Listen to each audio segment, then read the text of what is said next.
where you are around Southern California, you're only a tank of gas, round trip in most cases, to an amazing alpine lake, Big Bear Lake, home to rainbow trophy trout. We're going to show you how to not only catch them, but local guide legend John Cantrell is going to show you how to think like a fish. But first, here's a look at this week's catch.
Hey, good morning. John Cantrell here with Think Like a Fish. Wow, here it is, the middle of July 2017. Boy, the time flies, doesn't it? Oh, the fishing. Oh, think like a fish. Boy, I wish I could. Boy, it's tough out there right now when it comes to rainbows. Even the largemouth bass right now. The bass have been spawning, so the female's already laid her eggs and the male's done his thing. And it's kind of weird when it comes to the bass. She takes off after she lays her eggs. The male stays there and protects the nest. So she's not very active now because she's expended all that energy. He's too busy trying to protect the eggs. So bass fishing right now is pretty slow as well. So crappie bluegill, haven't heard much about that. Shoreline fishing, late in the evening, all night, early in the morning. Trolling, well, definitely down on the west end. There's no doubt about that. The latest limno shows that there's no oxygen below like 20 feet. So you don't want to fish below that down at the west end. We've been going down as far as North Shore Landing and west. In the afternoons on the North Shore, out by the SS Relief where the brown trout hang out. That's where we've been catching those in the evening, in the mornings, anywhere from the monitoring buoy outside of Papoose Bay down towards Boulder Bay and then back towards the dam. We had a carp shoot, and those guys just chewed up all the weeds with their trolling motors, and they're trying to shoot carp. We went through a week of nothing but weeds, weeds, weeds, more weeds. Once this water hits 60 degrees, the weeds grow like weeds. Right now, surface temp at Pine Knot Marina is about 73 at the marina. We get down towards the dam. This is morning right now, 8 o'clock. Wow, how did I do that? Anyway, down at the dam, probably 68 degrees. It's going to warm up to about 70. So that's the coolest water. Rainbow's like 50, 55 degrees. So it's early morning, late afternoon. Actually, middle of the day, we've even had some fish. So it's just tough. It's that time of year. Most sun exposure, July and August. Monsoons, my word. 2 days ago on the east end of the valley, 1 inch of rain. We could sure use that on the lake. That's like 7 miles away. I don't think it really made it to the lake, but we did have 1 day of a little bit of rain on the lake. We have coming up, I think, 5 days in a row of monsoon stuff happening here. So hopefully it's not going to hurt. It's definitely going to help. The water levels.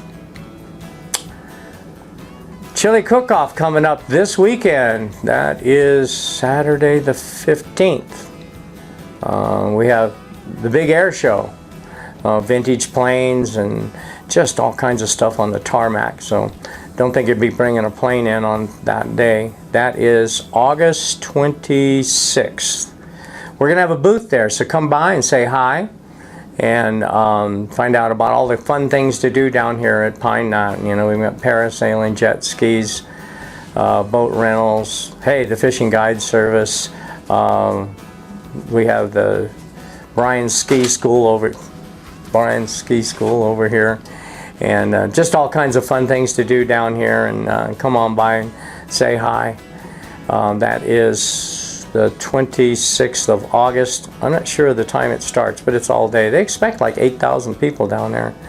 Chili cook-off this weekend. They don't allow me to go anymore. I told everybody about Cowboy Chili, so I'm going to tell you about it. Cowboy Chili.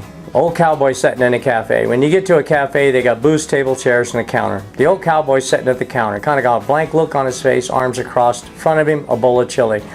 Young cowboy comes in, sits with him, looks at the old cowboy, looks at the bowl of chili and says, "Are you going to eat that chili?"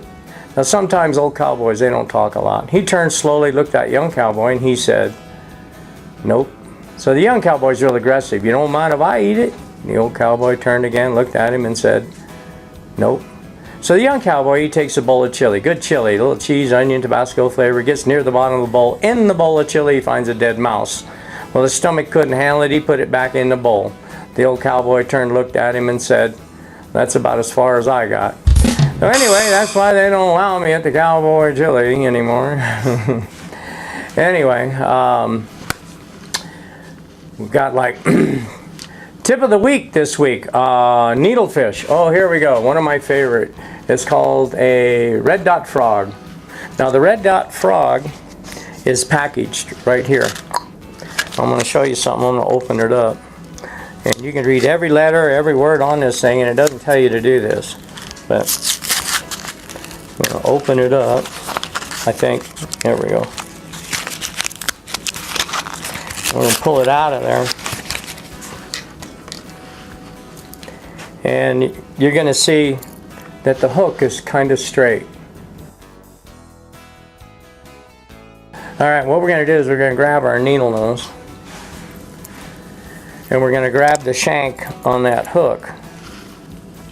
And we're going to twist it like this. Now it's offset. Now, the rainbows are in the salmon family. What they have a tendency of doing is they're going to think that this is another fish going through the water. They're going to hit the head of the lure really hard. Their theory is they're going to stun their prey, then come back and eat it. They hit the head of that lure, the hook comes back, and now it's offset. Has a real good chance of setting somewhere. When it's flat, it could hit and bounce off.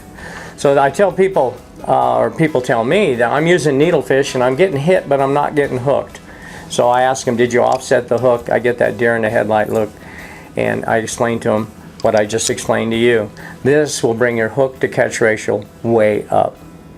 If they had them offset, they'd probably never get them off the conveyor belt and in the package. They explain that nowhere on the packaging. So that's our tip for this week. And don't forget, the worst day of fishing beats the best day of anything else. We'll see you at the scales.